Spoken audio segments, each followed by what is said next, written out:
for the world's greatest super mason.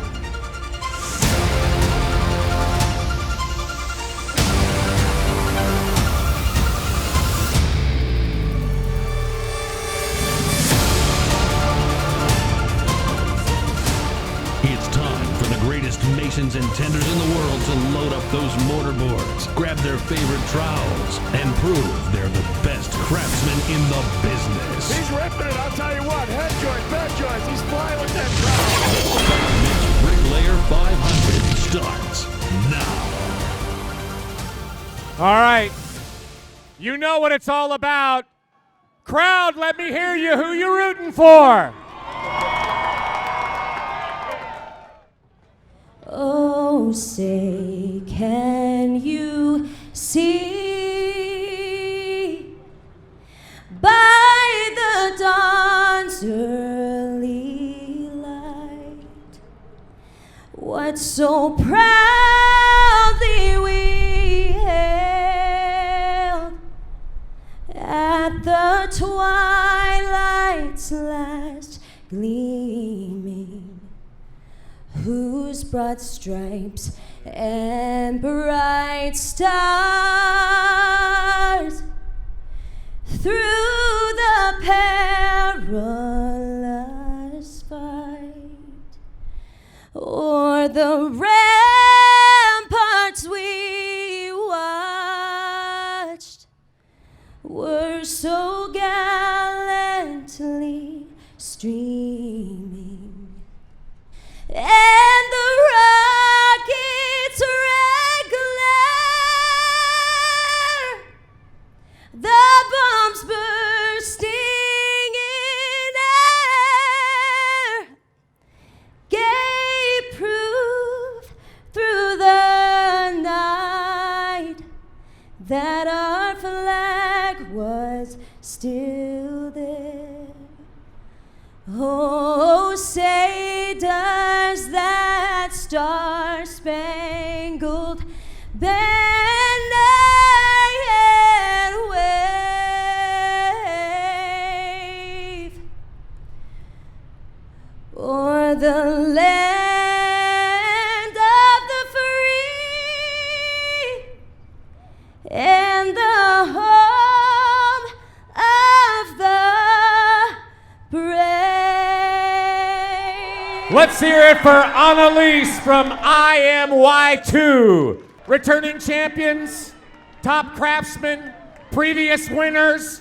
The fight is on. I think it's time. What?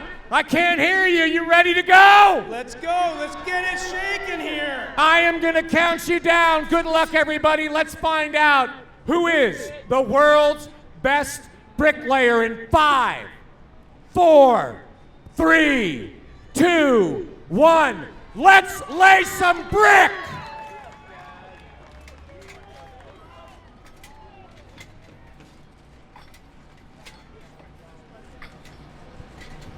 Tom, right off the bat, they're going to their leads. Just like we saw over in the block competition, these masons, they cannot start throwing in money brick until they build up a lead. This is where strategy is going to start to come into play. Now you're going to see it. We're going to explain it in details in a little bit. But we want to get these guys off to a good start. Let's give them some peace and quiet. Get those leads rolling. We're going to come back and fill you in. Find out who is the next world champion bricklayer.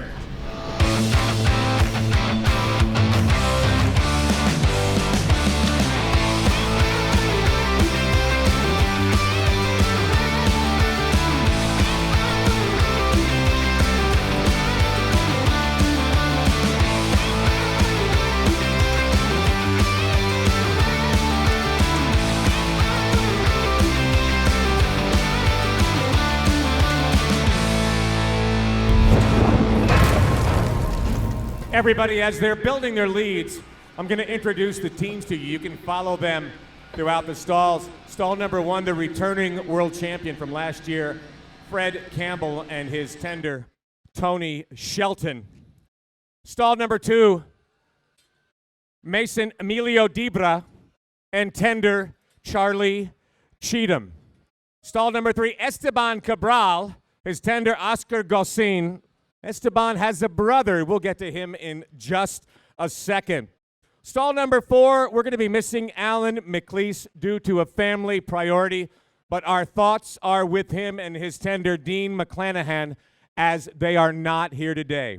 And in stall number 5, winner of the East Tennessee Regional, Manuel Hernandez, and tender, Jose Perez. That takes us through stall number 5. Stall number 6, Marty Mars, up in Chicago, won the Illinois Regional, tender, Tony Savant, brick count of 625 there. Stall number 7, Carlos Hernandez, and tender, Juan Diego de Lara.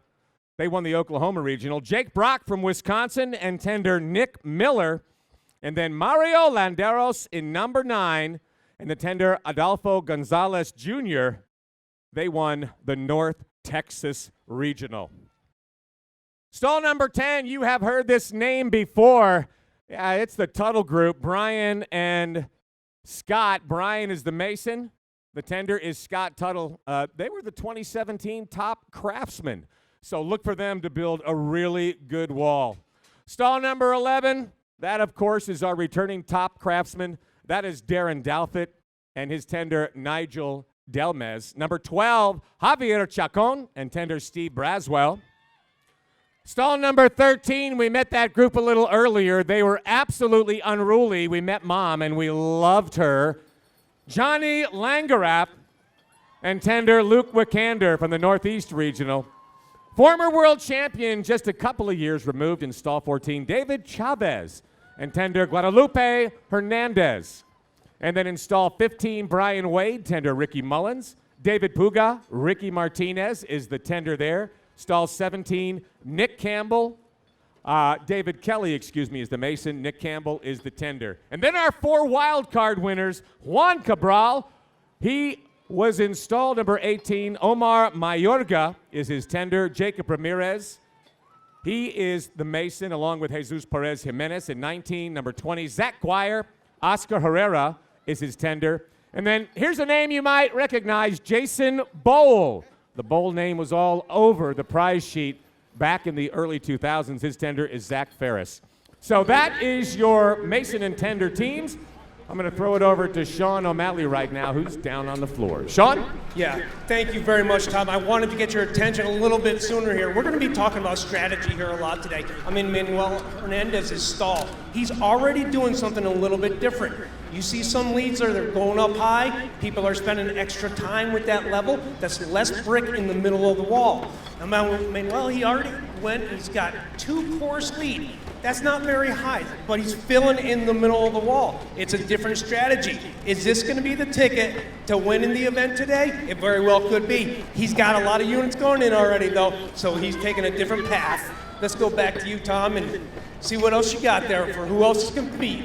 Well, you know what? They're all going to be using Belden brick, and Belden is dedicated to making color selection and installation easier for every mason, and they provide a unique pre-blended for immediate use process. They alleviate pressure and ensure maximum efficiency, and the result is a finished product with consistent color and pattern like you see out there today. No delays or downtime. The Belden Brick Company's pre-blended and pre-sorted brick aims to optimize ease of use while offering maximum functionality at the highest quality. Let's let them get those leads started, and then we're going to drop down to our color team, and that's going to be RC and Will Scott. Get a great deal on getting the job done right with powerful, reliable Kubota construction equipment. Get the new U48.5 excavator for 0 down, 0% APR for up to 60 months, or save up to $2,000.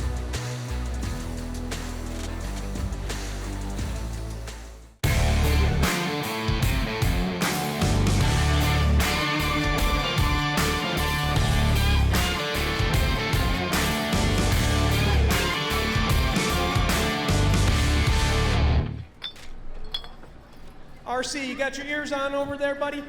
I'm here, Sean. Thank you very much. I'm over here with Jake in stall number 8. Jake is right now going up about 7 leads high.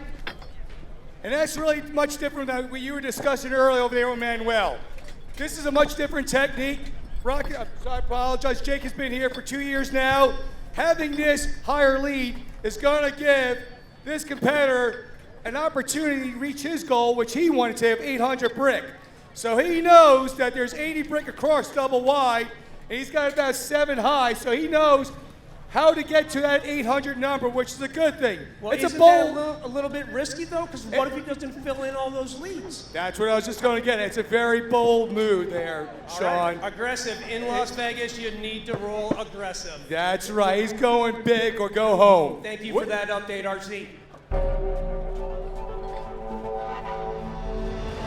Hydromobile is a privately owned Canadian company that specializes in the design, manufacturing, and distribution of mast climbing work platforms for the construction industry.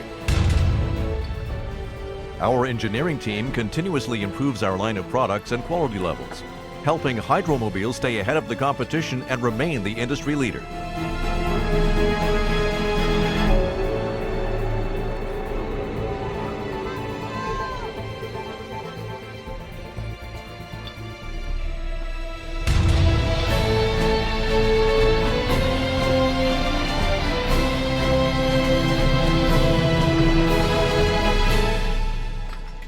Hey, let's head over to Will Scott right now. Will, looks like you're focusing over there, something in stall number 12. What do you got? Everything is interesting about this show, but this is really impressive. We've already talked about those high leads and what a gamble that's going to be. It looks like Javier over here in stall number 12 opted just for a 3. He's decided that he is going to be better off laying that money brick across before he gets too high. I'll tell you something really interesting about Javier. He looks incredibly comfortable, and that's really a surprise because this is his first time to Vegas ever. This is his first time competing in a national championship. Heck, this is his first time ever on an airplane. So this guy, I cannot wait to see if he can keep his nerves this entire show. Hey, Will, I'm kind of curious, since you did a lot of the regionals along with RC, compare some of the things you saw on the regionals to what he's doing here.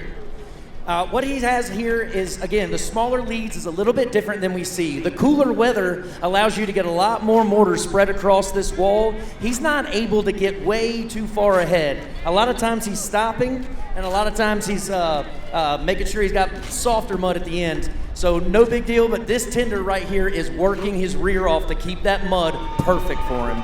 All right, thank you, Will. We're going to keep an eye on Javier and see how that develops.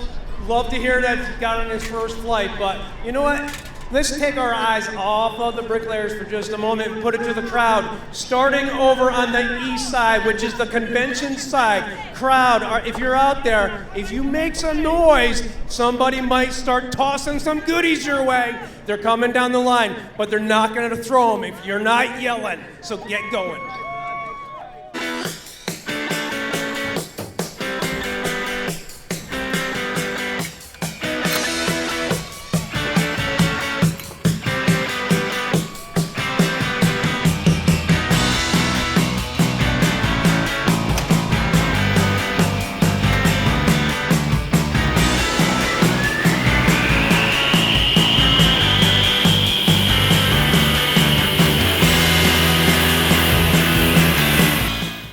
Minutes are gone. And just like in the fastest trowel on the block, once the time is over, the masons are going to get a rest period, then they're going to have a certain amount of time to clean and tool their walls.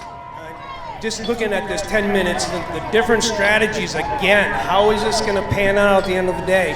Our returning champion, Fred Campbell, he's doing the one course fill-in method, where we see other ones that they got as many as about 10 course lead. They fill in all 10 courses, that's 800 brick.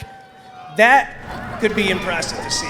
Yeah, it's kind of interesting because I see a lot of tall leads already, and yet our champion, Fred Campbell from last year, that's not the way he's doing things. And Javier over here in stall number 12, he's not doing it that way either. So, you know, it's anybody's ball game because you look at David Chavez in stall 18, he's a previous winner, but he's got some leads going up. So either way could win this competition. Yep. We're seeing them get into the middle of their wall where it becomes really important. This is, as we say, the money brick. You don't make the money on the leads, it's when you're filling in. This event is really going to pick up pace now.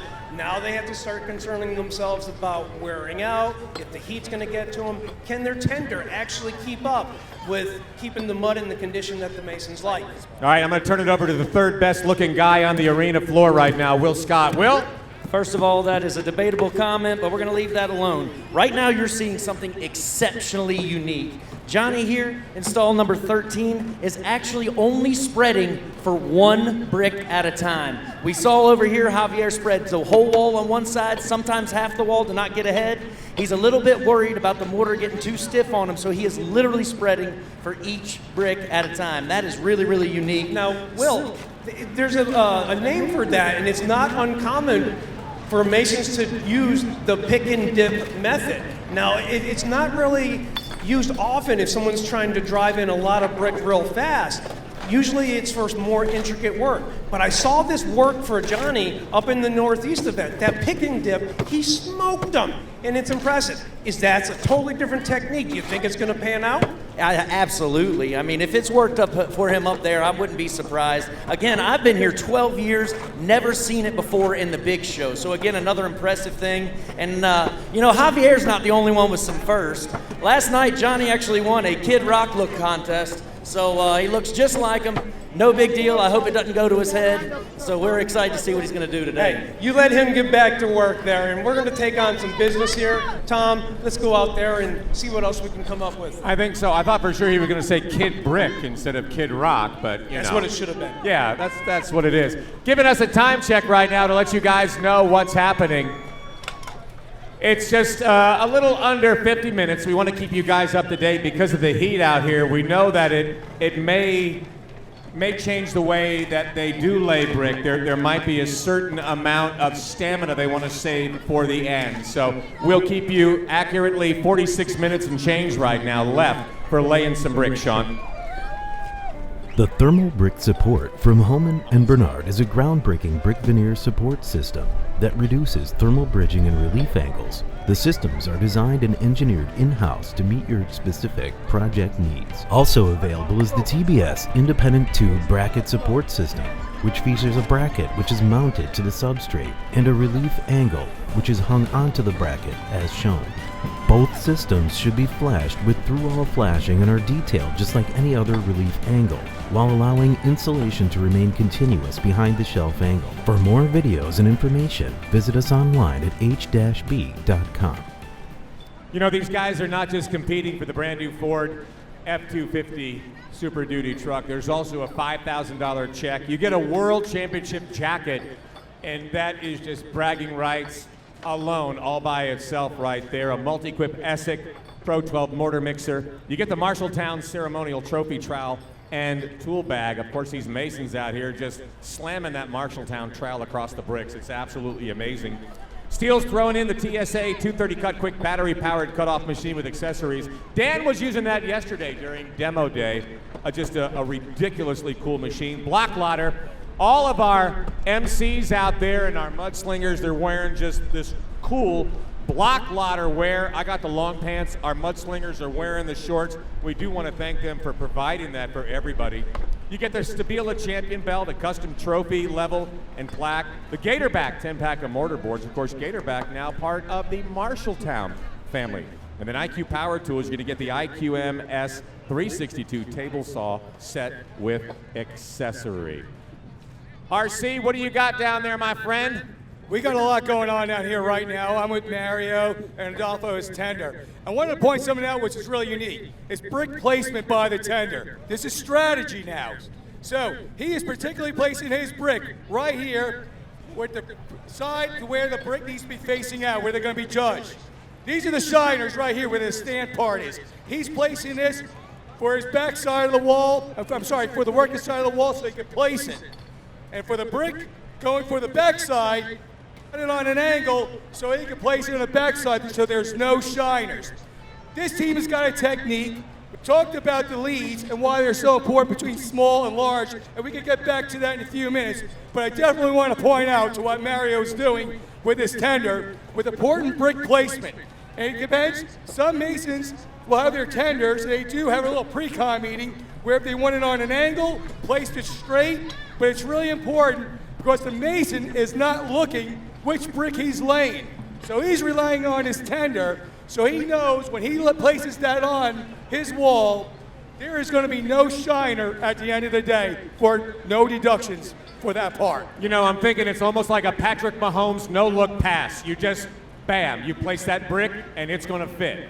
And that's what we want. We want it to fit just right with no shiners and no deductions. A lot of these masons, they want to be the world's best bricklayer, but they also have pride of having that craftsmanship award with 0 deductions. That's Ryan, awesome. Thank you, Ryan. It's an amazing point. The number of deductions that these masons can receive for any criteria, whether that's voids or plumb, that's just worth 20, 30 minutes of pure bricklaying. So they're actually paying attention to what they're doing. They can't go so fast. We're going to talk about some of the rules in more detail in just a little while, but keep an eye on them. These bed joints, it's a very fine tolerance, and they can't actually go too fast or they're going to fall outside of the tolerance and lose themselves 25, 50 brick deductions per occurrence. Thanks a lot, Sean. Ryan, I know you're right over there with Sean. You're in stall. It looks like stall 14. What are we looking at, my friend? We are back with David Chavez. Again, we told you he's a perennial favorite, so we're going to be seeing his wall quite a bit today. David is moving exceptionally fast, spreading both sides of the wall, but what we noticed, years past, he would speed through laying that brick. This year, he's taking his time a little bit more, being a little bit careful. It's a couple of extra taps every time he strikes across these joints to cut them flush. Again, it burns a little bit of extra time, but if we know one thing, it is not going to slow him down a bit on total brick count. Let's see if we can actually tighten up on this. 1, 2, 3 touches, goes back across the bed joint to make sure it's real pretty. I'm thinking not only does he want to win this thing, but he wants a shot at Craftsman.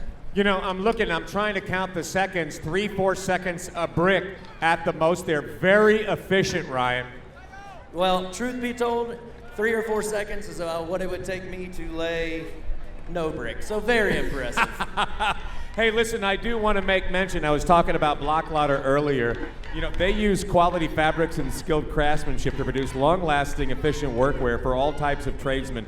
In fact, we're going to give some folks a chance in the crowd a little bit later on to rip some Block Louder apart if they can. And we got a lot of cash betting that they won't. The premium line of garments designed to last longer and withstand more washes than the average workwear. I love them. I wear them all the time, not just here, but when I'm working, landscaping, doing yard work, anything. These are comfortable. They're amazing. You know, all too often, durability and functionality features can appear as add-ons or afterthoughts, but Block Louder was built from the ground up as a beacon of long-lasting functionality. Thanks again, Block Louder, for providing us with this great workwear.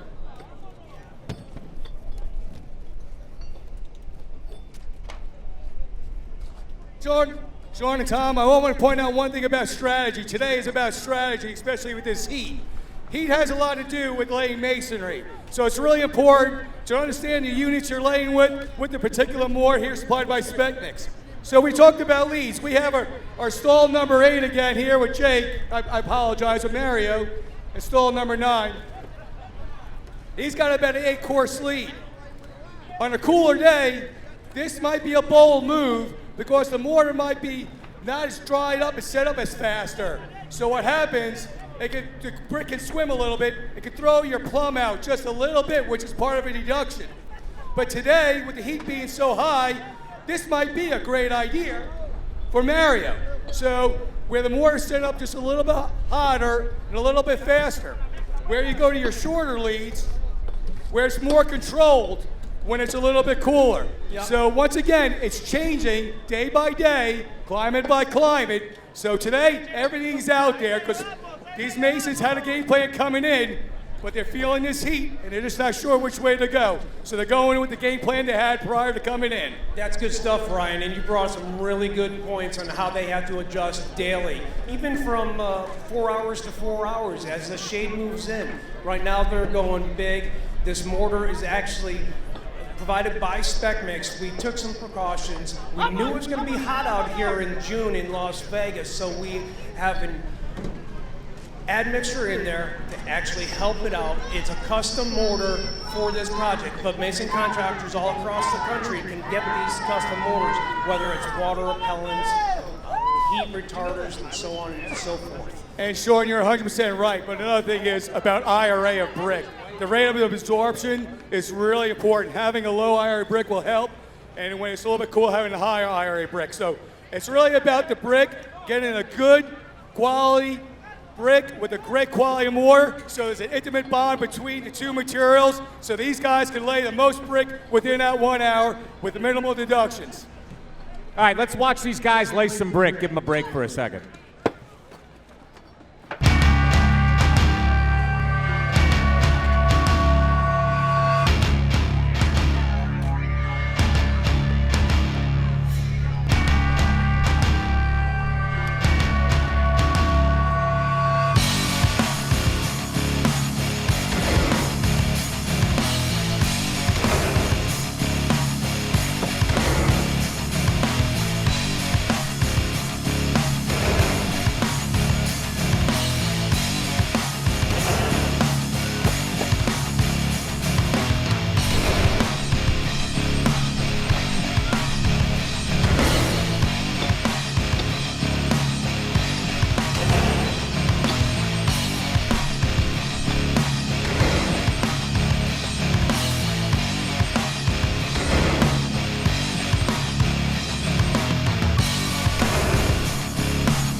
Hey, Will, you got your mic over there. Who are you following right now? You have any updates for us?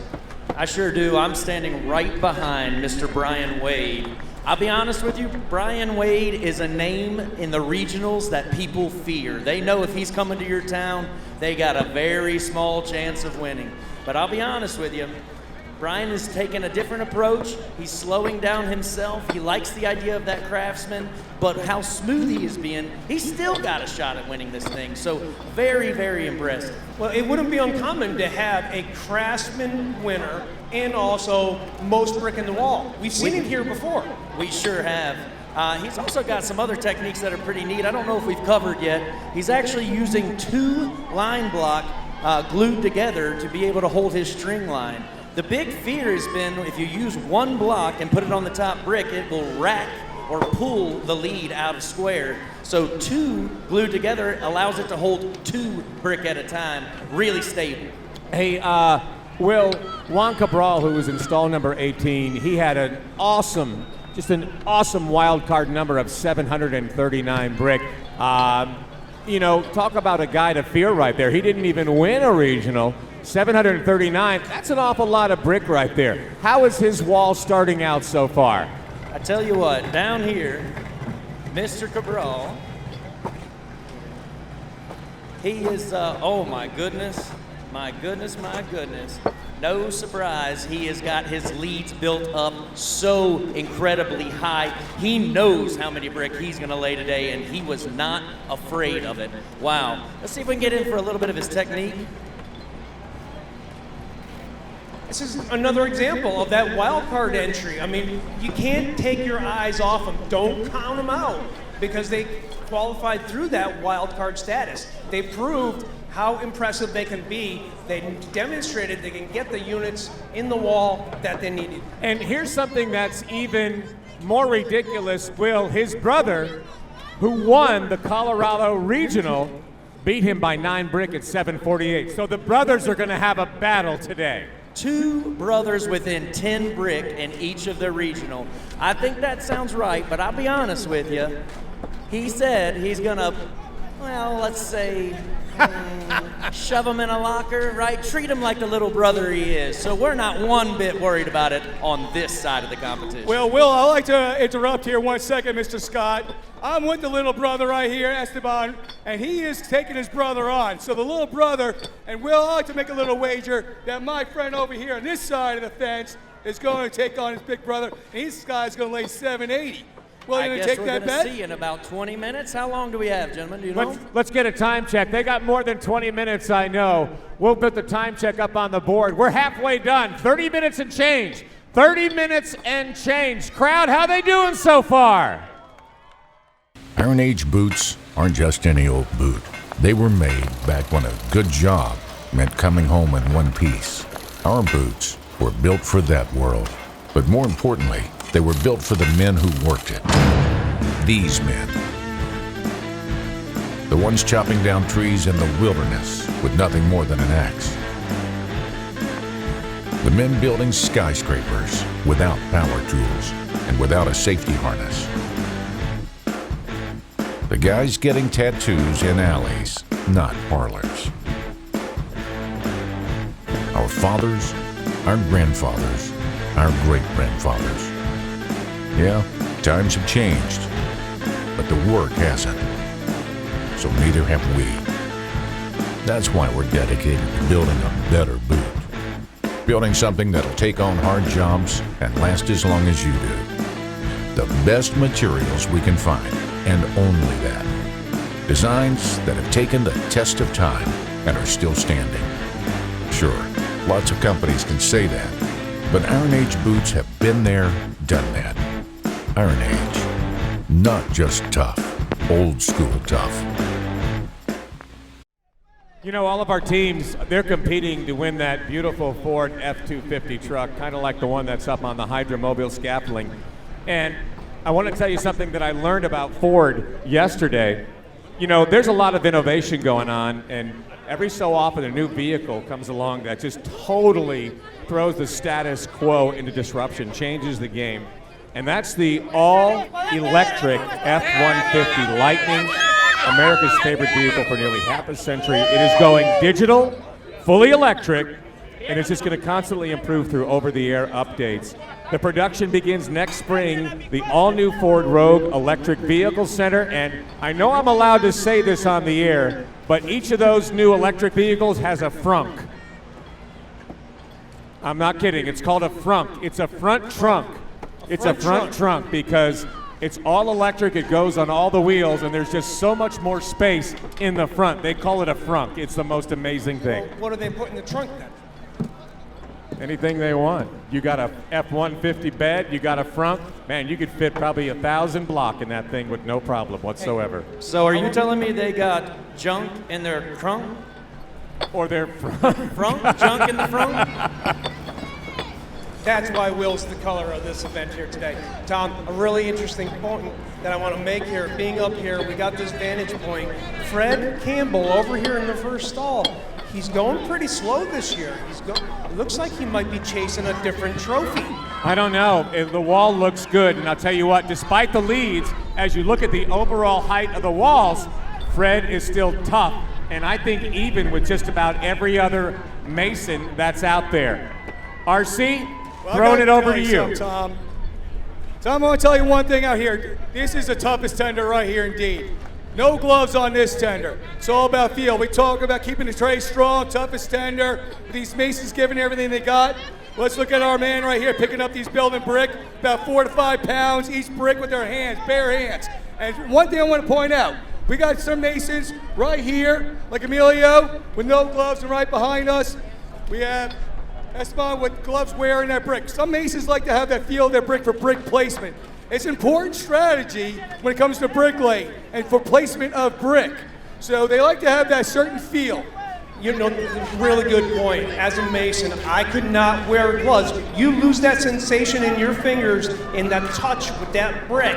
That could put you at a disadvantage. If you're not accustomed to wearing them all the time, it's a huge disadvantage, ultimately slowing you down. That is correct, Sean. That's why I wanted to point it out. I see a lot of different techniques out here, and hopefully one will pay off over the other. We'll see what happens. We appreciate you bringing those details and identifying that, but you better watch yourself. These guys are moving pretty fast in those stalls, so watch where you're standing. You're going to get run over. Well, if I get run over here, Sean, I certainly do deserve it. But I know these guys here because I've been at their regional, and I'm sure one of them will pick me up when I fall down. Jack. Or they'll throw a little mud on me and walk right on over me. That could be a possibility there, RC. All right, let's let these guys work here for just a minute. If your days begin before dawn and the quality of your work is the reason you sleep soundly at night, why settle for anything less than the best? Over the past 130 years, Marshalltown has forged a brand known globally for quality, craftsmanship, and a commitment to professional tradesmen and women. We're proud of our history, a proud sponsor of the Bricklayer 500, and proud to support professionals like you. So good luck from Marshalltown, where quality still matters. With steel, the great American outdoors are closer than you think. Pick up at over 10,000 local steel dealers. Real steel. Find yours. As you watch the walls going up, remember, somebody's going for the Ford truck, but there are masons out there who want to become the top craftsman, which is the most perfect wall with a minimum of 500 brick. And, you know, Kubota has graciously given us the RTD X1140. And, you know, the Kubota, when there's a deadline to be met, Kubota machines are ready to get the job done. They are engineered for long-lasting performance in the toughest job site conditions. Kubota construction equipment delivers day in and day out, from the relentless work ethic of the Kubota SSV skid steers to the high-powered SVLs to the world's #1 compact excavator. No job is too big, and that is going to the top craftsman. About 30 minutes remaining, everybody. 30 minutes remaining in our contest. And Sean, you actually have a mason live over there? I don't know what's going on over here, Tom. It is loud. I'm over in Johnny Langenrath's stall. His crowd is just busting it up here. They're so loud. They're keeping him and his tender Luke motivated. Johnny, I know you're really good at working and talking here, so I wanted to come over. He's changing his lines. He's about to spread out here for another course. Johnny's got that interesting style of the pick and dip. We already talked about it before. Johnny, you feeling good so far? I know I told you I was going to come in and talk to you at some point throughout the day. You're concentrating, but you're freeing up some time for us. We greatly appreciate it. We got zoomed in here, and we're watching that pick and dip. Is it working out as you planned?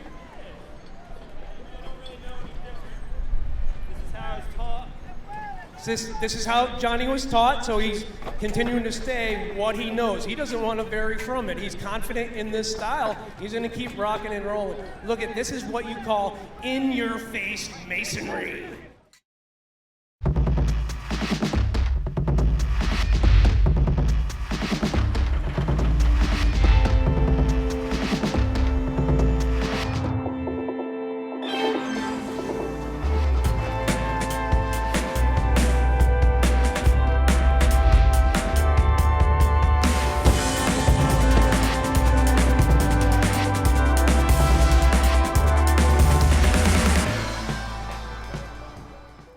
All right, Sean, we talk about pick and dip. I'm gonna go over here, Mario, stall number 9.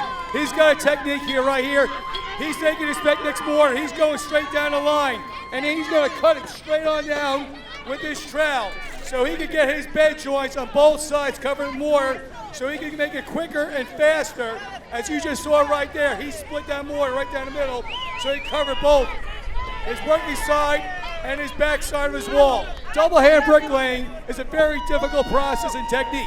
Not typically done on a job site, but for this World Championship, for a double wide wall, today it's really important that Mario here is making sure he gets a good bed joint. It's level with his string line. He's cutting his mortar. He's clipping the mortar off like he just did there at the very top.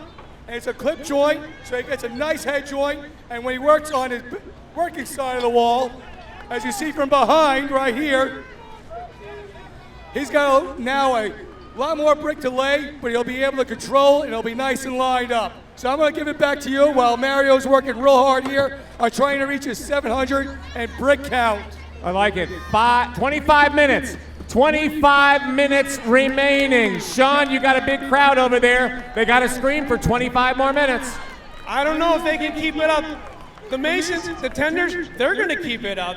25 more minutes. Can this crowd keep going for another 25 minutes? We've been hearing from the Langenrath crew. They're motivated, a lot of blue shirts, but let's keep on going down. We got Ranch Masonry being supported here. Is your guys going to go? Let's keep them going. 25 more minutes of yelling from all of you. These guys need the support. They need the motivation because it is so hot out here today. I don't know if they can keep up. It's tough. Another 20 minutes. Yeah, Tom, it's good. Will Scott, I know you're down there with our cameraman. What are you looking at? Well, we're standing over here with Mr. Zach Guire out of Nashville, Tennessee. Goodness gracious, let's hear it for him. That's all right. He is no stranger. It's his third time in Vegas, and we know that there's one thing very, very special about Zach and Oscar over here. These two communicate with each other better than anyone in this competition. What's really impressive is if you'll watch Oscar every once in a while, not only verbally will he tell Zach what's going on and encourage him, he'll actually take his hands, tap the brick to make some noise so Zach knows exactly where to place his hand to grab his brick. That's something very unique to this competition. Well, Will, on your wall here, did you notice where he started and he actually built back in? Why would he take that approach? Do you figure that one out yet? I tell you what, it's really impressive to start in the middle and know exactly where you're landing. So far, he has yet to miss at the end of this wall when he lands back to his leads. He's got it bonded out pretty well. And if, for those at home that don't know, they're laying on a half bond. That means half the brick on top of another unit. So it's one brick on top of another. That's what they're doing all day long, but it's who does it the fastest. All right, make sure everybody is hydrated. 2/3 of our competition is done. We only have just a shade over 20 minutes remaining. Masons and tenders, this is your heads up. You are in the final 1/3 of the competition. Let's hear it. Come on, everybody. They don't have much time left.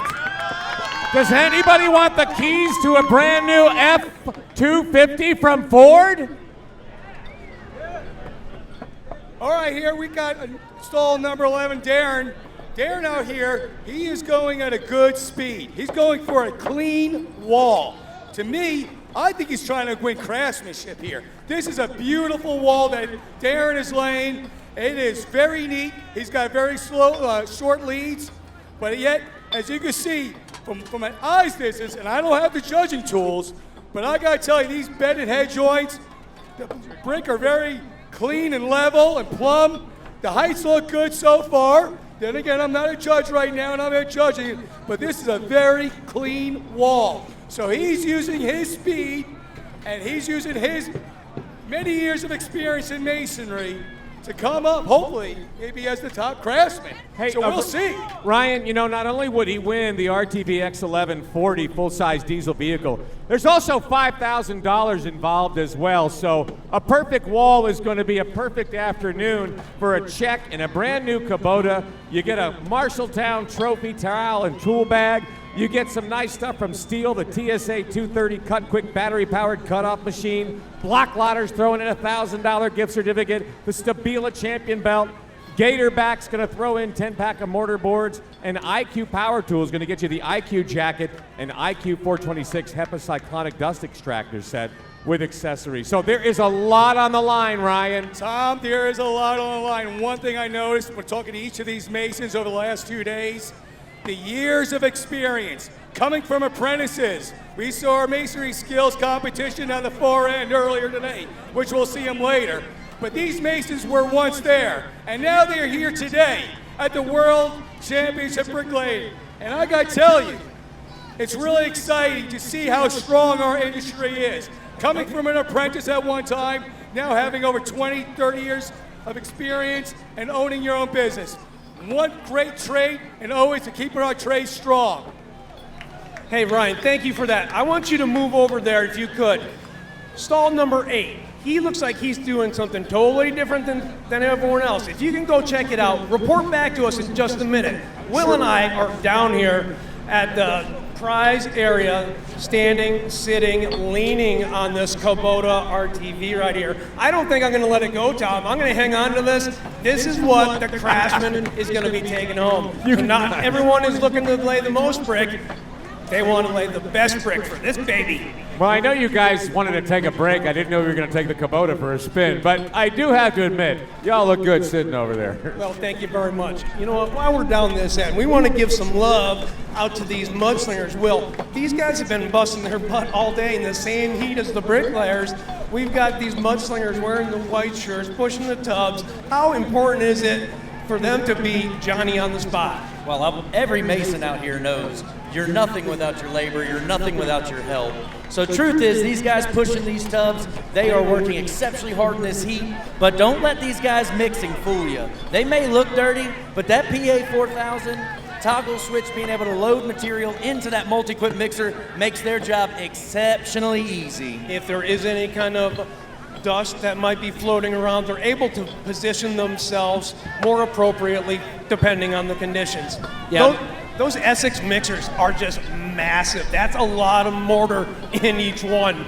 We almost want to call them overfill proof. Those hydraulics on those things are so strong, it is exceptionally difficult to lock up a mixer that size. I tell you, Multi-Quip has been an awesome group. But they've been giving us these tubs for a lot of years. Again, our teams couldn't be here. COVID restrictions and safe practices. Raleigh Cox out with Multi-Quip. He wasn't able to be here, so I got to throw this one to Raleigh. Hey, I love the smell of mortar in the morning. Raleigh, that one's for you. Miss you. Tom, we're going to let these masons keep working here for a little bit. We'll give you more updates as they come. Thanks, guys. I appreciate it. We're getting down just to the last several minutes of the competition. I would say maybe 15 minutes left, and I know Ryan is hanging out by a tall wall. I'm over here in the middle with our mudslingers, and they're doing the best they can to keep the mud moist and to keep these tenders stocked, because I'll tell you what, it is hot down here. They're getting a lot of reflection off of this white surface right here. The guys are working hard. Ryan, I'll tell you what, the reason I noticed you is because you are on one of the taller walls right there, but how does it look? I got to tell you, Tom, what Sean mentioned earlier about stalls number 8 and stalls number 9, it's a different technique. Like we mentioned many times today, it's technique. Over here, in stall number 9, Mario laid his back side of his wall, the non-working side. He got himself up here really high, and the reason why I believe he did this is so he knows he laid hopefully a perfect wall on the back side, so he doesn't get any deductions. But now, as you notice, almost zero brick was laid on the working side. Right. So now we can concentrate exactly on the working side. Is anyone else doing it? You've been walking around the set, you've been on the sidelines. This is the only wall that I've seen. Yep. Okay, stall number 8. Jake has been doing it too, back to back. It is an amazingly bold strategy, but it could work out on a day like this. It seems like he did the hardest part of the wall first. Now he's going in. These should go in easier for him. He won't have to reach over. That could be an advantage. Exactly, Sean. Like you said, it's a bold move, but someone's got to do it, and these two guys here are giving it all out. And I think it just might pan out for him, because if they get it all the way up to the top lead, that's looking close to 800 brick, and it could be perfect. Hey, they rolled the dice. Let's see how it pays out.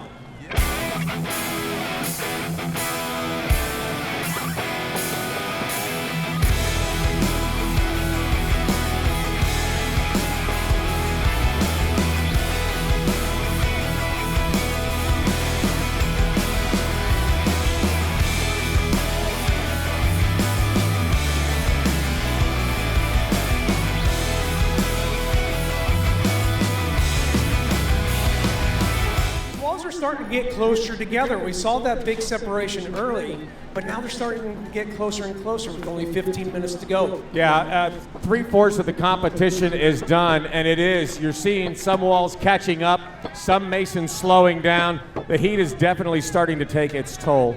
They're going to get a rest period, then they're going to get a chance to clean and tool the walls, and then our judges will go to work. We do have some things for after when all the walls are done, so we're going to make sure, guys, hang around, stick around. We've got some fun on the way, and also an opportunity for you to win some cash and some prizes as well. Plus, we're going to see some junior bricklayers, third-year students who are in the skills competition. They are third-year apprentices trying to become a mason and perhaps one day get out here as well. Tom, we started this day off, event number 1, the skills challenge. Those young men and women are still building those walls down there. This is keeping the trade strong, developing into our future, education and training. It starts with the skills. Maybe then, once they get a little confidence and speed behind them, they might elevate up to the junior bricklayer, and then where? I want to point out someone, there's a young lad down there, we're going to go down and interview a little bit later. I'm going to put a couple bucks that we're going to see him in this national competition within the next 2 years. And he's only 19 years old. I don't doubt it. I know who you're talking about, too. We're going to see him in that junior bricklayer, and I'll tell you what, he's pretty fast. He's pretty good. I think he won some money last year, didn't he? He did. I was right next to him when he took home 5 crisp $100 bills. Well, I guess I let the cat out of the bag too early, so. That's okay. No worries about that. That just makes everybody else perform a little bit better. Nothing about a little competition. Hey, not everybody gets a trophy when they're here. You have to earn it. No doubt. All right, let's watch these guys as we get to the end of the competition. We're getting towards just the final 13, 14 minutes. Crowd, let's hear you. We're going to let you watch the bricklayers.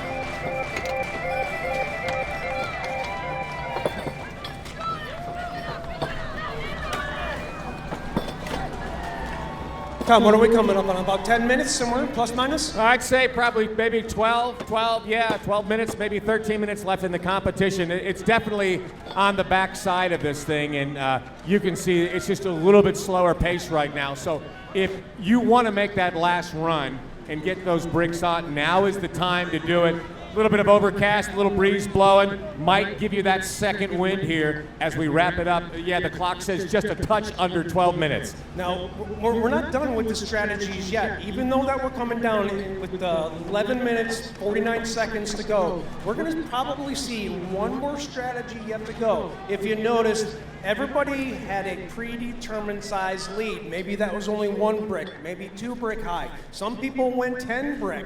Now, if they filled them in and they got to that point, you're going to see them start to rack back.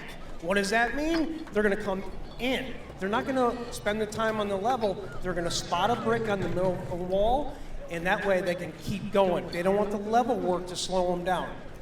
Keep an eye out for that one. Sean, well, I'm going to look over here with Marty on stall number 6, which is quite unique. You see this backside of his wall. Kind of looks like a weeping mortar joint in a way. You don't usually see that today, but in this competition, Marty, I think, is concentrating on laying as many brick as he can, and at the end of the day, close to the final minute or so, he's probably going to take his trowel, lean over, scrape all that excess mortar so he can actually joint all those mortar joints perfectly.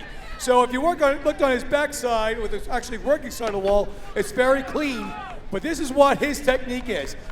This is Marty's second time out here to the World of Concrete for the World Championship. So this is a technique he's going to use. I think it might just pan out for him, but this is all going to be cleaned up during our tooling section. Yep, we want to see an active effort for that wall to be clean. I've met with Marty before. I know he's got a good program. He sticks to it. This could work out, cutting it, make it easier to strike as well. Brian, you got some more? I got one more thing here. I'm over here with Manuel Hernandez here with Creative Masonry, who actually works for Fred Campbell in stall number 1.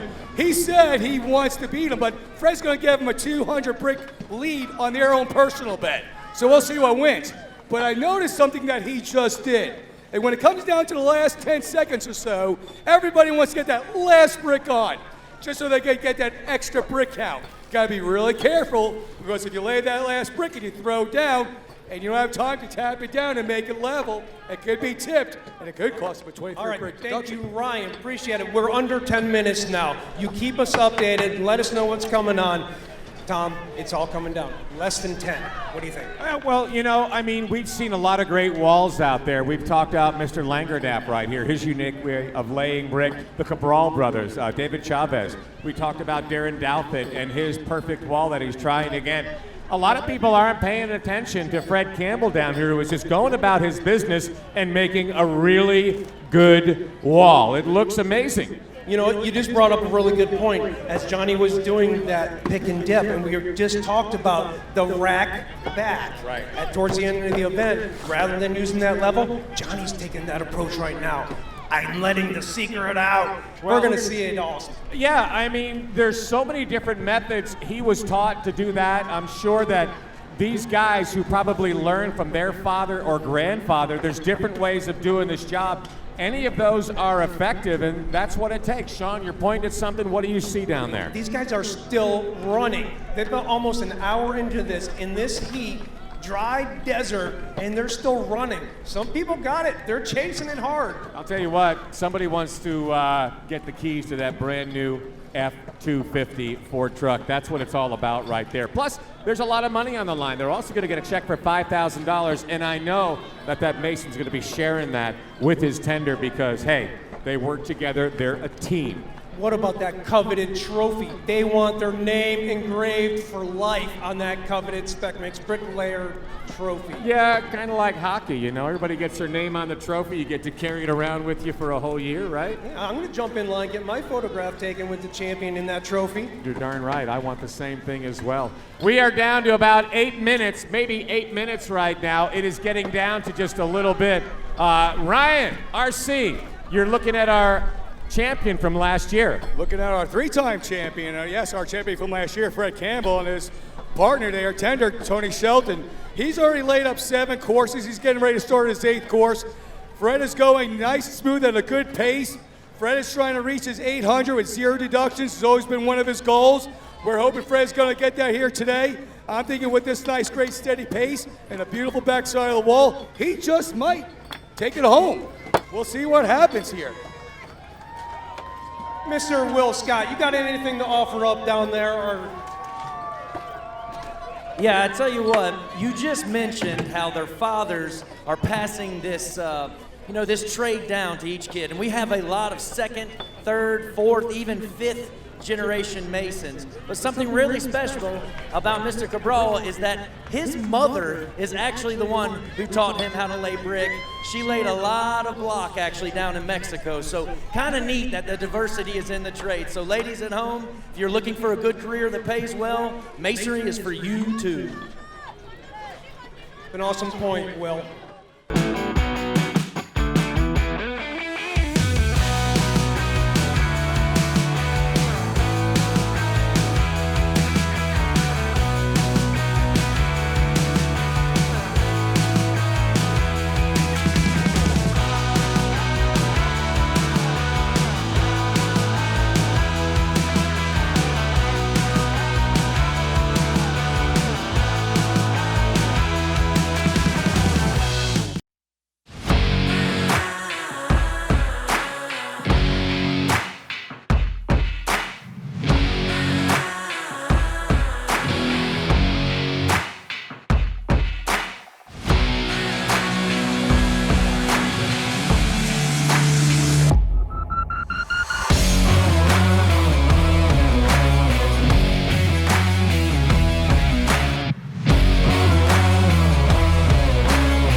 Get a great deal on getting the job done right with powerful, reliable Kubota construction equipment. Get the new U48.5 excavator for 0 down, 0% APR for up to 60 months or save up to $2,000.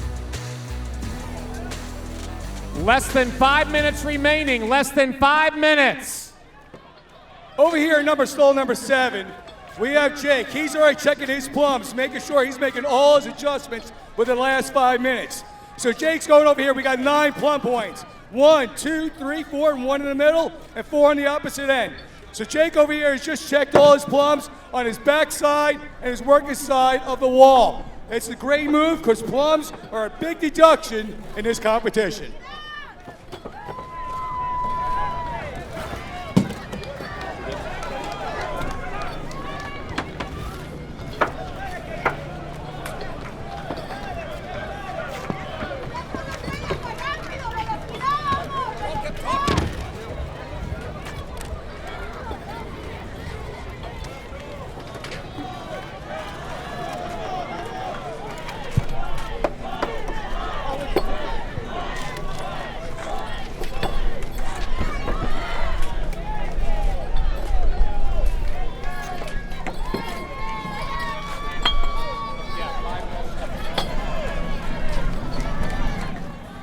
3 minutes and change. 3.5 minutes remaining. That's it. Let's go. Get those last bit of bricks in. Come on. Final strategies are coming out. Another one, they want to finish on the working side of their wall. That's where they're fastest. They don't want to waste time on the back. Since they can finish within 2 courses of the last completed double wide, you're going to see them finish on the front, the fast ones. Thank you, Sean. 3 minutes now. 3 minutes remaining. 3 minutes remaining in the competition. Sean, we talking about that speed here, the last final minutes here. We were in stall number 9 early where he had 0 bricks laid on his working side of the wall. He has now completed almost every single course. And look at him go. He is blowing and going. He's using a technique called clip joints, where he's clip jointing the head of the brick, and he is laying them as fast as he can. He's doing a cut, and that's how he's going. That's how he's laying them up. He's got a nice technique. We got you on the monitor right now. We can see him just pumping those brick in. It is, watch how fast it is, Tom. That's amazing. I mean, I was counting 3 to 4 seconds of brick over here, but he's doing 2 to 3. He is really dropping down a lot of brick, Ryan. Pretty much, almost 40 brick within about 40 seconds. Well, we're coming up on the 2-minute mark, so I think at this 2-minute mark could be a signal for a lot of these teams. They're going to do their last-minute touch-ups, double-check the walls. We'll probably see some levels come out. The levels, you just called it. There it is, the level right there. Check and making sure everything is plumb. That's so important. It is so important. They don't want to have a 50 brick deduction for missing one of those plumb points. They got to be within 1/4 of an inch tolerance. Yeah. So. Yeah, less than 2 minutes. Less than 2 minutes. That's the 2-minute warning. Come on, second win. This is what you want. Why are you out here in Las Vegas? You want to be the world's best bricklayer? Earn it now. Look at this movement. The crowd better keep going with it, too. We're at 1.5 minutes. That's 90 seconds away, and there's going to be no more units put in the wall.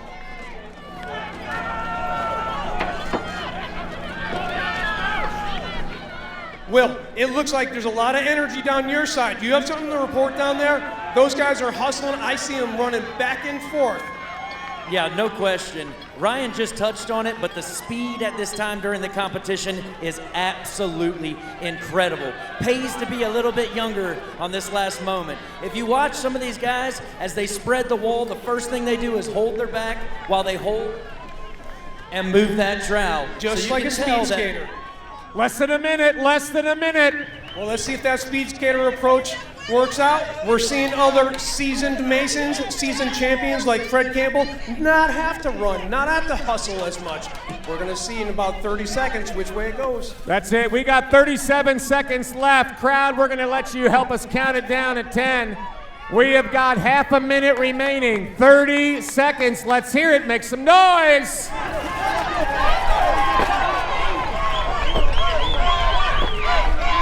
$20 seconds left.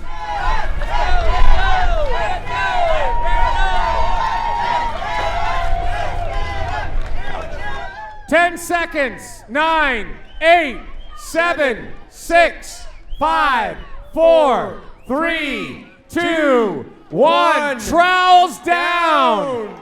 Trowels down. Let's give them all a nice hand. Hey, first place or last place. Wow! Well, you know, when you think about it, we're talking about the best of the best Masons who qualified throughout the United States. Even the wild cards had some incredible brick counts, and they're just the best, Sean. So you're right, first or last, you are the best of all the Masons in the country. And of course, somebody is going to wind up a winner, somebody is going to be a top craftsman, but just an amazing display once again. And we're not going to waste any time. If you notice, we've got all of our teams that are now out of their stalls. They're going to stay out of their stalls until during this break period. They need to take advantage of getting some hydration. Now we got our lead judge coordinator. He dispatched his judges in there. They're starting to do brick counts already. Yeah, Bud Johnson, who has been with us for so many years, is taking care of that. The clock on the monitors right now, that's the rest period. It started at 5 minutes. After that 5 minutes is up, then The masons are going to have 20 minutes in order to take care of the walls. They will tool, they will clean them up.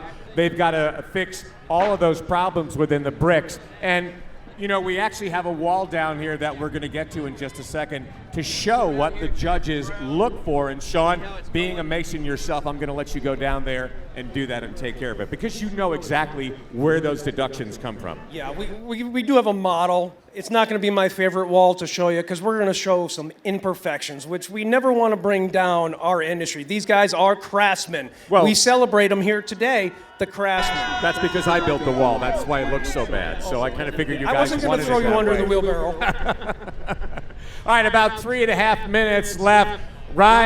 Will Scott, what did you see out there today? I mean, I really appreciate you and RC just taking the lead out here and really getting us in depth and just talking about some things that some folks, you know, really don't know what's going on. Your initial thoughts as you see these walls. Yeah, I don't have any. Back to you, Tom. Thank you very much. Will Scott with always an insightful look at bricklaying across the United States. And I was going to buy him a beer, but maybe that will change now. Talk to me out there, Will. What'd you see, my friend? Yeah, we just had to see how quick you were on your feet, and that's impressive. And that's exactly what we saw today. He is a professional. Yeah, absolutely. Yeah, so Fred, again, not nearly as fast on his feet as some of the younger guys hustling out here, but he really did not waste a single move from what I saw. There's a handful of guys just like that. And I'll be honest with you, two of these guys doing this pick and dip on this side and all the way in the back, that's such a dangerous move. Even though it's able to drop it in, they're not able to furrow the mud, making the split in the middle like we saw. What happens when that happens is you set your brick down. If that mud is at all off, it wants to naturally roll over. So the pick and dip, they have to have such a soft touch. I can't believe they were able to do it that smooth. Well, soft touch, like You're going to sing a song? With Iron Age. Iron Age and their whole... Yeah, I was wearing my Iron Age all day. I'll tell you what, I felt great in my boots all day today. You know, I was going to ask you, mud was such an important factor. A lot of folks were talking about it. Was there an issue with the mud today? I'm sure some of these guys had a difficult time, but we were able to produce the right type of mud for this heat. Really put a lot of credit to the tenders to keeping it moist, letting it turn over. They just kept tempering to make sure it was as smooth as butter for those guys. Tom, as we're coming down in the 90 seconds to go, it's a really good point. We have to keep in mind that we're really pushing the envelope of when you should be installing masonry. Everything has its maximums, you know, and we're really stretching it. Fortunately, we fell into a hole earlier in the week when we were setting up. We had a hot period. Right now is as cool as it's been in about 7-8 days, and it's going to spike as soon as we get out of here tomorrow. So, you know, we got about 1 more minute of rest. Masons, you better get ready. You're going back in to get some striking done. You guys want to see some people strike fast? Check this out. Stick around. 50 minutes, 50 seconds away. I'm over here with Fred Campbell. Fred, you said possibly this might be your last year. I'm going to get down here for you. How'd it go? How'd you feel today? It's tough. Really tough, yeah. But it'll be my last year. But how was your wall? How do you feel? A lot of competition out there. Feeling good? What'd you think? It's decent. Just didn't get nowhere near what I wanted to lay. It was decent. Was the weather a factor today? Oh, yeah, it's hot. Hot out there. Yeah, it is hot. All right, well, I'm going to let you take your last little bit of rest, and you guys are going to have 20 minutes to clean and tool your walls. Fred, of course, a 3-time champion, trying to go out with one more win and take home the keys to that Ford truck. Sean, just a couple of seconds left, and then we got tooling. Why don't you go over some of the tooling process with everybody right now and let them know what's going to happen? Thank you, Tom. Yeah, this 20 minutes is an important segment, especially for any teams that are going to try to chase that craftsmanship award. Now, during the competition, the mason has to lay from the working side, and you obviously saw the tenders also stay behind the material boards. During this 20-minute segment, they're allowed to go through all sides. Now, I think we're getting ready to go again here. Yeah, I think we should, but, you know, we can start the cleaning and the tooling, but I'm looking for some really good masonry fans, the best masonry fans on the planet. And I got some really nice SPEC MIX BRICKLAYER 500 hats right here. So, yeah, you look like you could use a hat. You know, you get one of those over there. That's so Who is over here? Tom. This guy right here. Hey, make sure you're giving out to the people that are yelling down there. I see a crowd in front of you that are looking for some giveaways. They are. They're all up and down, Sean. So let's put 20 minutes on the clock. Let's get everybody to start cleaning and tooling their walls. 20 minutes, if you please. Masons. That's your walls. Masons, at the end of your walls, get ready for your last 20. Tom, please count it down for us to get them going. You got 5, 4, 3, 2, 1. Last chance. Go, Masons, go. Yes, Lord? 20 minutes and it's not over. Like I had said before, this is where the craftsman is really going to be very particular about cleaning up his wall. He wants to impress those judges, make it look perfect. Other people are going to speed through it. They put a lot of units out there. They have a lot of striking to get done in just 20 minutes. So they're in the home stretch now. Some are electing to start on the back of the wall. Some will go on the front. Notice the tenders are going to be helping in this, motivating, pointing out areas for the mason to fix. They're also watching the clock for them. So constant communication between tender and mason. Will, you're right there in the action. Can you explain to us what's going on down there? Yeah, so no question about the communication being key. Often you'll see him use a tape measure to point out voids he's going to need to fill. Another thing that's really neat to see is the different types of joiners these guys are going to use. Right here, we've got a sled joiner. It's the big boy running all the way down the wall. Yes, we will see some different approaches from that S joiner, the bed joiner, AKA sled. That sled is much longer. We saw that in the earlier fastest trowel event. So the guys that got a lot of brick in there are also taking advantage of the number of joints that they had in with that bigger tool. We don't know. Is it more efficient? Is it better for this event? It might be. You know, Sean, we had a Facebook question. Of course, we've been live streaming this entire time. And it was a great question. People are going, what happens? What happens with all this brick and all this block? You know, what goes on? And so I want to answer the question. All the remaining materials, the brick, the block, and the mortar, it's going to go to Las Vegas's own Opportunity Village. And what that is, it's a nonprofit trade training program. It places workers on job sites, and it's all about workforce development, which is so critical, Sean. I mean, it's not only recycling and reusing existing products, which is great for our environment, but this is training. Yeah, I mean, you're saving so much money for these programs that are trying to get these folks jobs out here, which makes the trade that much better. And they may one day pass on that trade to their children. So recycling all that stuff, again, opportunity, huh? That Belden brick out there, we had like 1,100 Belden brick at each one of these stalls. And as much as we would have loved to see that many go in, we knew it wasn't possible. Well, you know, Brian Belden is such a great guy. They've been such a good sponsor. We talked with them yesterday, and, you know, we want to thank them again. And, you know, Opportunity Village is going to get a lot of nice brick block and mortar. Do you want me to start loading up that Kubota RTV and taking some down? It'll carry a load. Yeah, I don't know. I have a feeling that you and Will Scott might just be driving it up and down the strip for a while. We'll be back by closing. Don't worry about it. I bet you will. All right, let's let these guys clean and tool their walls for a second.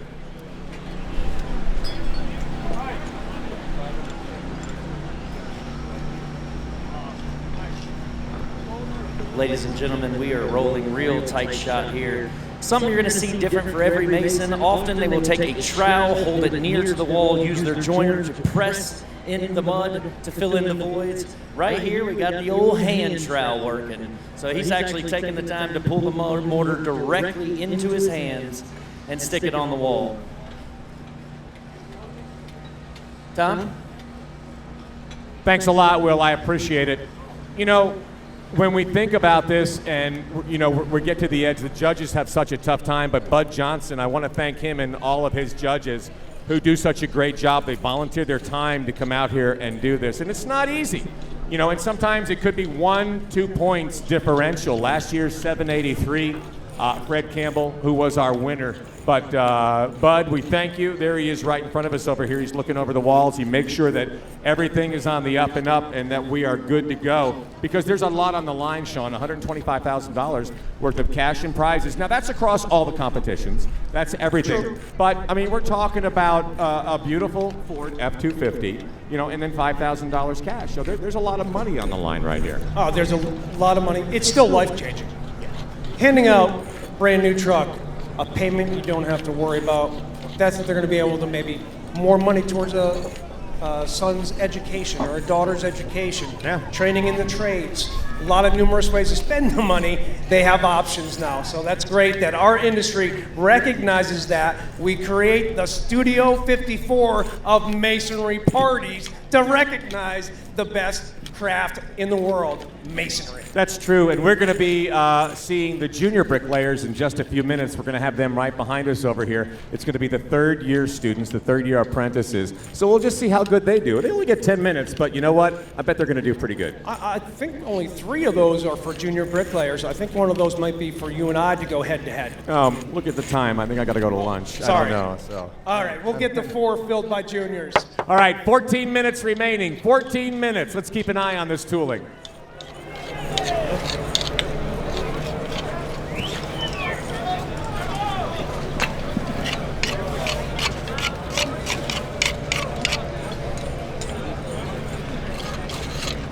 Fill this little bucket up and have it to the backside. We're going to send me a trowel on top going. I'm hoping that stuff's still pliable back there where I can. I got this little bucket.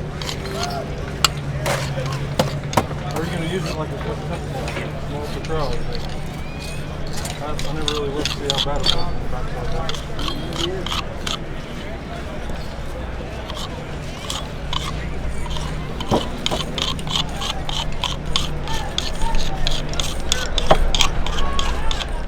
On the screen right now, we have a first time Mr. Duthit using a striking iron, it looks like. Again, the very first time I've ever seen it. Most commonly, the long-handled sled joiners and the regular S joiners is what's typically used.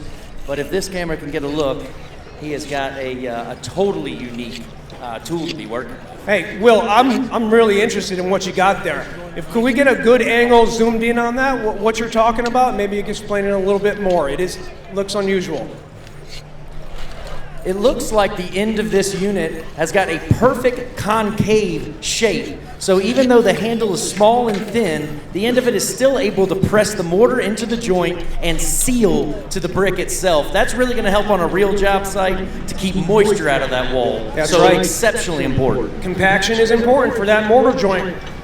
These guys are filling in their walls, all of their holes. Now they are allowed to have 20 holes. Now you wouldn't see this on a real job, but we have developed this into the competition. We give them a free pass with 20, but after that, that's a dig, and they're going to lose 50 brick right off the bat. That's not a great way to start your afternoon here in Vegas. Sean, I do want to ask you real quick, I want to talk to you about how these guys actually got here to Las Vegas, the road to get there to Las Vegas.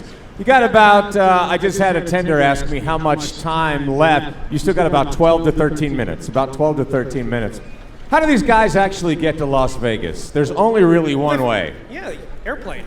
No, I actually meant, to get a stall. Yeah. Oh. Yeah. They don't just order it online. They don't just show up. We No. don't pull people off the street. Of course not.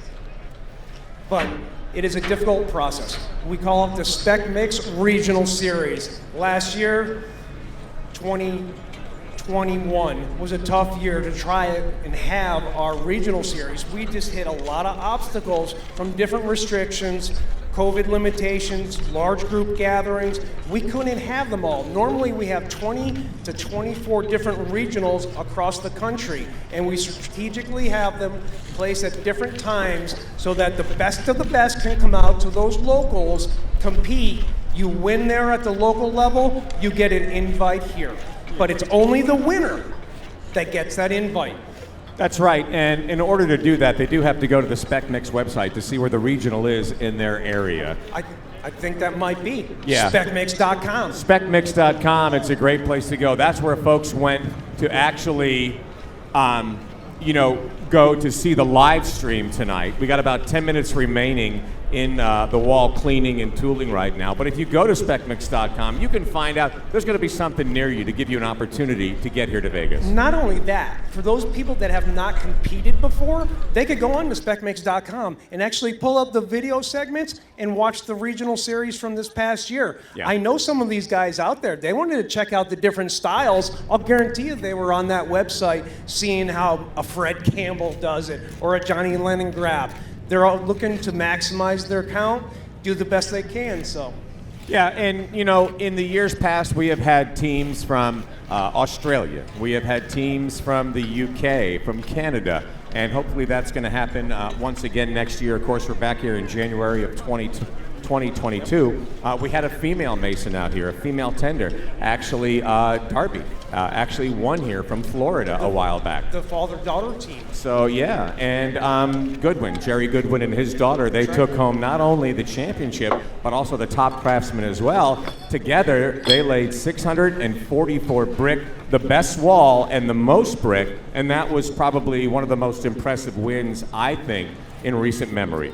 Before we get too far along in this, there is about 10 minutes to go for these guys to keep striking. Let's go back to that regional series one more time. Something that was a huge success is we put that wild card into play. Since we weren't able to host all of those regionals, we gave out 4 wild cards.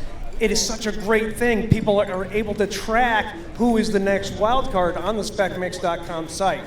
We're going to keep it going this year. Yeah. We're going to make available at least 1 wild card. So if you don't win the regional, you better keep monitoring. Yeah, and I mean, we saw it was, I believe it was Juan Cabral that, you know, he won his regional with 739 brick. So we're talking about a very impressive score and, you know, very well earned his way in here to Las Vegas. What about Jason Bowl? We know the Bowl name. Yeah. The era of the SPEC MIX Bricklayer 500 was started with the Bowl family. You know, from 2004 to 2007, Mike Bowl, his name was all over the place. He won it, second place. You know, the Bowl name is just, it's masonry. You say Bowl, you say masonry. That's right, and let's not forget about his brother Bob Bowl. That's right, Bob Bowl as well. And then with Jason right there, we have nephews and grandsons. They're all getting into it. Even Joe Vanek, cousin of the Bowl. Yep. Jason Bowl in there now. Tim Bowl has been very successful, had been at many of the regions. Yeah. We miss that man a lot. Rest in peace, Tim. And we got brothers out here, the Cabral brothers that are out here playing right now. Will Scott, I see you down in there on the wall. You're checking out Brian Wade. How's he doing?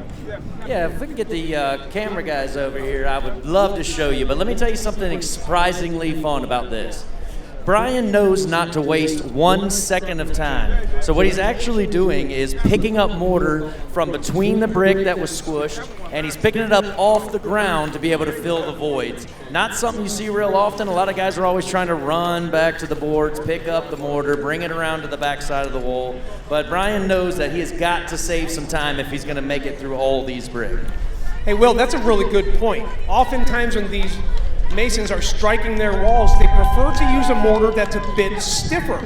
It doesn't dirty the wall as much. It's a little bit easier to work with.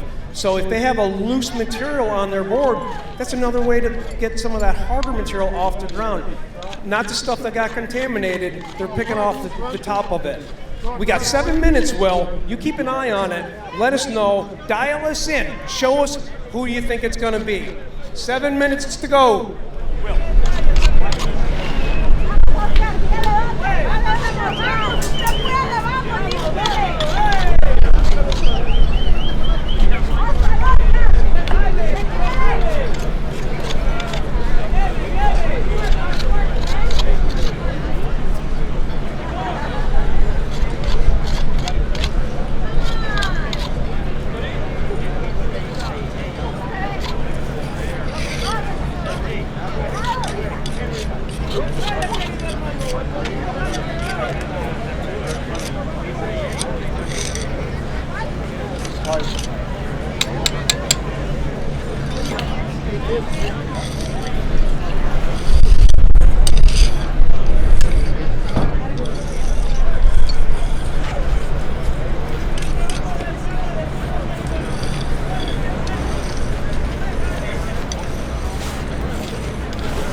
All right, we're coming down to 5.5 minutes. We want to share with the audience out there, those that are not familiar with the rules, we want to walk you through some of the different criteria that these guys in red out there that you see are looking for. These are our judges.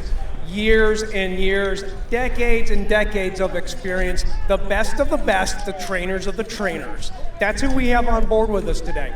So we want to show you some of these defaults of what they're looking for. And we're going to do that in just a moment. These judges are in there, staying out of the way of the Masons, and they're getting the final counts. Let's give them just another minute here, and we're going to talk about this criteria, which is so important.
Three minutes to go.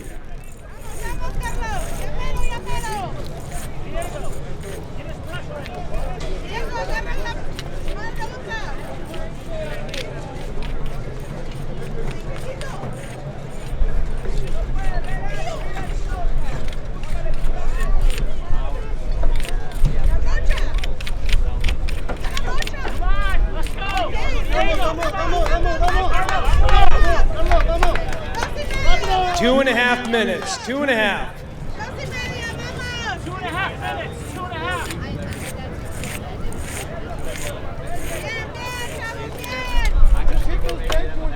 You'll notice during this portion of the tooling, there's no adjusting the brick. They're only filling holes. They're not allowed to adjust the brick. They got in the units they got. Right now, it's all about impressing the judges. Who is going to be the Craftsman winner? Who is going to be the world champion bricklayer, SPEC MIX BRICKLAYER 500 champion?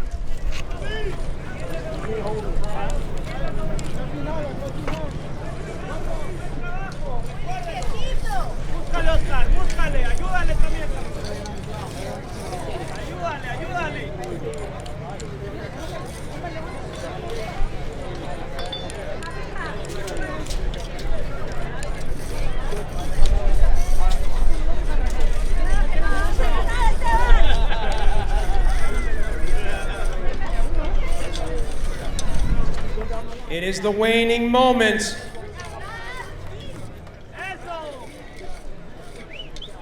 One minute, 15 seconds. Here's your call.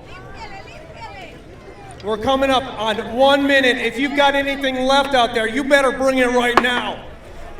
Who's going on that trophy list? Who's getting engraved into the future of masonry forever? Final 50 seconds to go.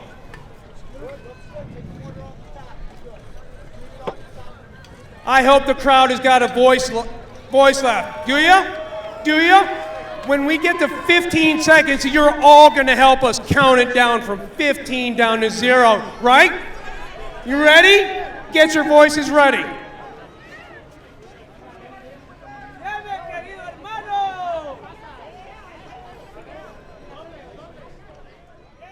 20 seconds to go. You hear me over there, crowd? You're going to help me count it down from 15, 14, 13, 12, 11, 9, 8, 7, 6, 5, 4, 3, 2, 1. That's all we got. Another one in the books. Woo!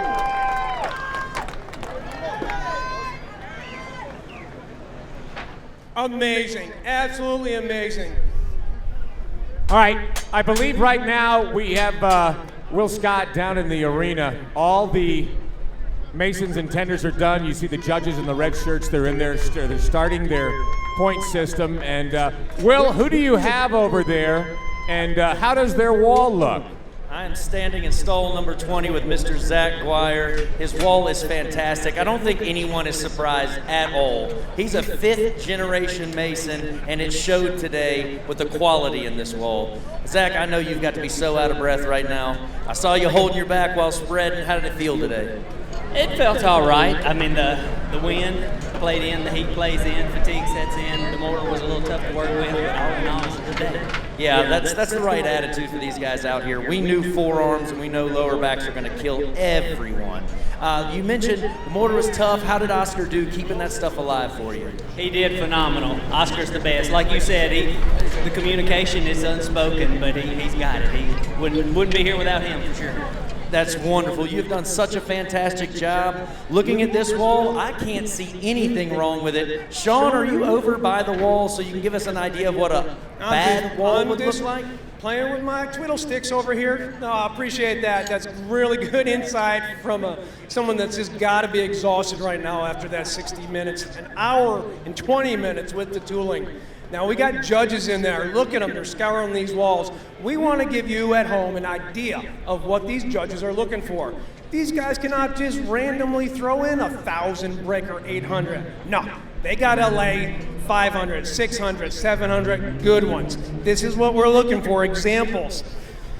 Chip brick, something like this. There's a big chip in the middle of it. That's over the size of a dime. The tolerance is about 1/2 inch. That's about the size of a dime. That's all they get. Any of these little tiny holes, they're allowed 20 holes. If we can't fill that in with a joiner, and they have more than 20 of those, it's gonna be a deduction. Right there would be another example. These tip brick, here's a really extreme case, but it is something that we would look for, is a tip brick. This is sometimes called a motorboat. We see this really at the end of the day when those masons, their arm is just jelly. They can't get it together anymore. They put a little more pressure in the heel, hence the brick is now tipped. We actually check that with our digital stabila level. Our judges are going to be out there looking for anything that looks suspect, and then they're going to put it on there, maybe a deduction, and waste of time for that bricklayer, unfortunately. Right here, we're looking for joints that are over 5/8 of an inch.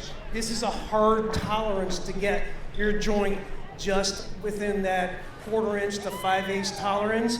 Above it or below it, they get dinged. Head joints and bed joints, always another critical factor. Can't have it too big, can't have it too small. We're looking for all these things. These judges have seen it before.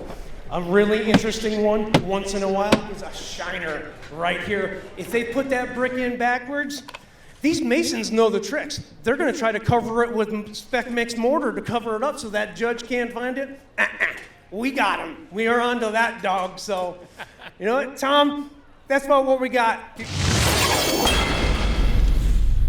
All the masons and tenders are in their stalls. Here we go. We already mentioned all the prizes. I'll just say once again, the cash amount. There's a check right there for $2,500 for the toughest tender. With a time of 14 minutes and 49 seconds, From St. Louis, Missouri, John Smith Masonry, stall number 12, Steve Braswell. How about that? 14 minutes in this heat. We didn't think we were going to see anything close to that. You know, honestly, I didn't. I know we had a stall, I think it was stall 2 or 3, was done about 12 minutes or so. But you know what? Again, it's got to be done just right. Trey Harris with SPEC MIX is with us. He's going to be giving away some wonderful prizes over there. Steve, congratulations, man. Come on in here. No, you don't have to run. It's too hot. That's okay. We're not going to make you do that. That was fantastic. In third place, with the adjusted brick count, this is the final count of the brick as I work my way up. This is after deductions. If the wall is perfect, they're still just going to give me a number of the adjusted brick count. With an adjusted brick count of 615, in third place, Marty Mars, Mars Masonry, Terre Haute, Indiana, stall number 6. Congratulations. Fantastic. I believe that's Terre Haute, Indiana. You are correct. Coming out of the Illinois market. Marty's not his first time here.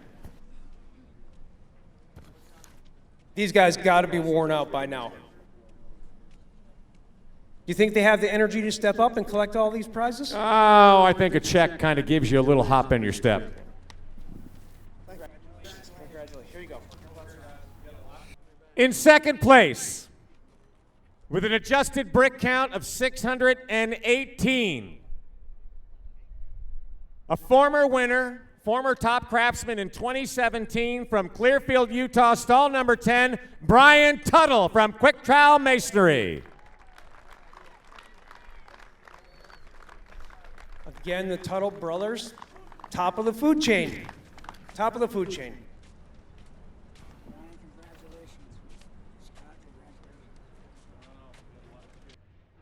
Moving on to our Top Craftsman Award. I'm going to move over here so they can get some pictures.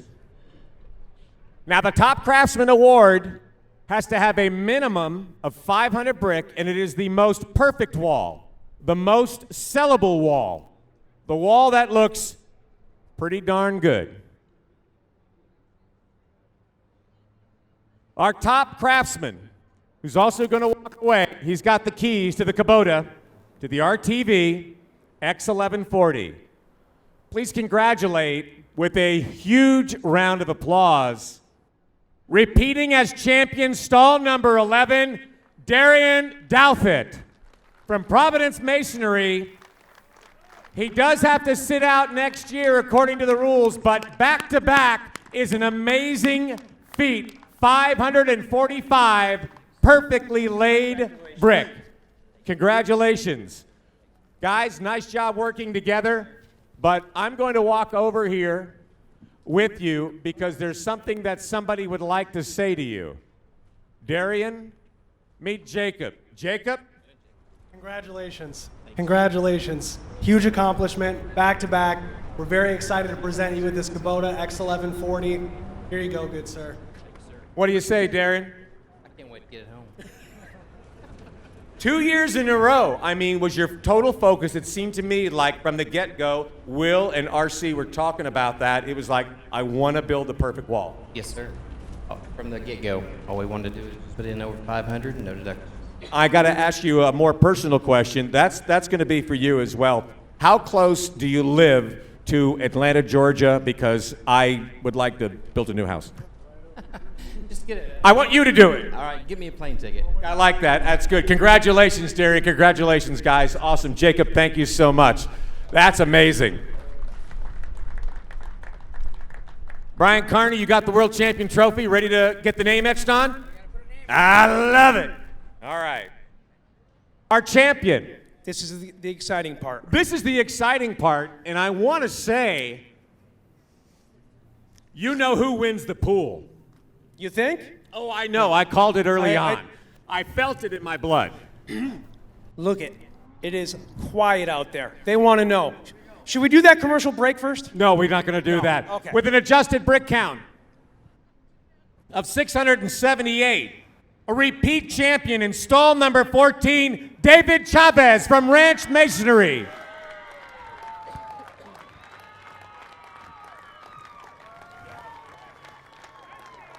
There it is, our champions.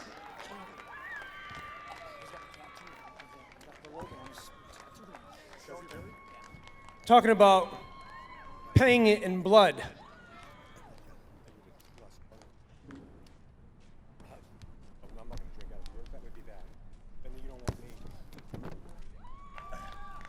Come on up here. Before we give you prizes, I want to see the tattoo. Come on. Show everybody the tattoo. Show it. Show them the tattoo. I want to see this. There you go. 2018 champion, SPEC MIX BRICKLAYER 500. You going to get another one? Yeah, one more. I like that. Uno más. Uno más. Uno más.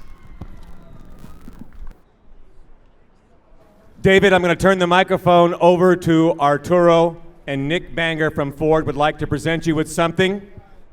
Te va a presentar algo con Nick de Ford. Yep, on behalf of Ford Motor Company, congratulations. This is quite an accomplishment. So here are the keys to a new F-250 pickup. Congratulations again. It's not a shopping cart, but it can definitely carry all your prizes on the way home. So congratulations. Dice que te van a felicitar con una camioneta nueva F-250 para que puedas llevarte todos los premios para Texas. He said, okay, thank you very much. Thank you.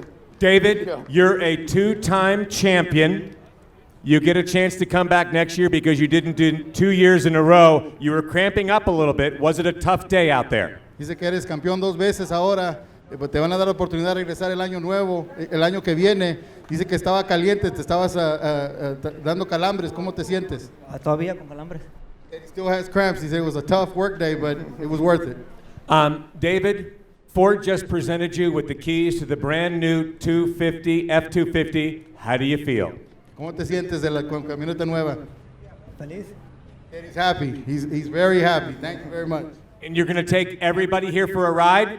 Que si nos vas a dar el ride a todos los que estamos. Yeah. We're all going to drive home. Everything. Everything. What would you like to say to Ford right now? ¿Qué le gustaría decir a Ford? Gracias. Muchas gracias.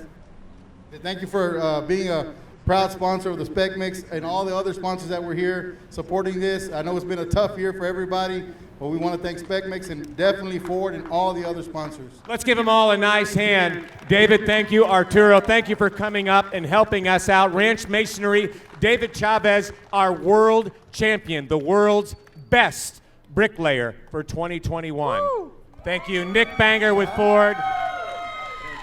Take those pictures. Go ahead. These are all yours, man.